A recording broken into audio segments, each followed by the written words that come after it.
Telangana assembly budget సమావేశాలు కాసేపట్లో ప్రారంభం కానున్నాయి. ఇవాళ రెండవ రోజు అసెంబ్లీలో గవర్నర్ ప్రసంగానికి ధన్యవాద తీర్మానంపైన చర్చ జరగనుంది. గవర్నర్ ప్రసంగానికి ధన్యవాదాలు తెలిపే తీర్మానాన్ని ప్రభుత్వ విప్ ఆది శ్రీనివాస్ ప్రవేశపెట్టనున్నారు. మరోవైపు గవర్నర్ ప్రసంగాన్ని బీఆర్ఎస్ తప్పుపట్టింది. గవర్నర్ ప్రసంగం పూర్తిగా కాంగ్రెస్ కార్యకర్త మాట్లాడినట్టుగా ఉందన్నారు కేటీఆర్. మరోవైపు శాసనసభ మండలిలో ప్రశ్నోత్తరాల అంశాన్ని రద్దు చేయగా Telangana drinking water supply corporation limited 7వ వార్షిక నివేదికను మంత్రి సీతక్క సభలో ప్రవేశపెట్టనున్నారు. ఈ నెల 27 వరకు తెలంగాణ అసెంబ్లీ సమావేశాలు కొనసాగనుండగా 19వ తేదీన వార్షిక బడ్జెట్ ప్రవేశపెట్టనుంది ప్రభుత్వం.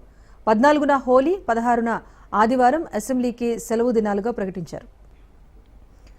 తెలంగాణ అసెంబ్లీ బడ్జెట్ సమావేశాలు మరి కాసేపట్లో ప్రారంభం కానున్నాయి. ఇవాళ రెండో రోజు అసెంబ్లీలో గవర్నర్ ప్రసంగానికి ధన్యవాద తీర్మానంపైన చర్చ జరగనుంది. గవర్నర్ ప్రసంగానికి ధన్యవాదాలు తెలిపే తీర్మానాన్ని ప్రభుత్వ విప్ ఆది శ్రీనివాస్ ప్రవేశపెట్టనున్నారు. మరోవైపు గవర్నర్ ప్రసంగాన్ని ఇప్పటికే బీఆర్ఎస్ తప్పుపట్టింది. గవర్నర్ ప్రసంగం పూర్తిగా కాంగ్రెస్ కార్యకర్త మాట్లాడినట్టుగా ఉందన్నారు వర్కింగ్ ప్రెసిడెంట్ కేటీఆర్. మరోవైపు శాసనసభ మండలిలో ప్రశ్నోత్తరాల అంశాన్ని రద్దు చేయగా Telangana drinking water supply corporation limited 7వ వార్షిక నివేదికను మంత్రి సీతక్క సభలో ప్రవేశపెట్టనున్నారు. కాగా ఈ నెల 27 వరకు తెలంగాణ అసెంబ్లీ సమావేశాలు కొనసాగనుండగా 19వ తేదీన వార్షిక బడ్జెట్ ప్రవేశపెట్టనుంది ప్రభుత్వం. 14న హోళీ, 16న ఆదివారం అసెంబ్లీకి సెలవు దినాలుగా ప్రకటించారు.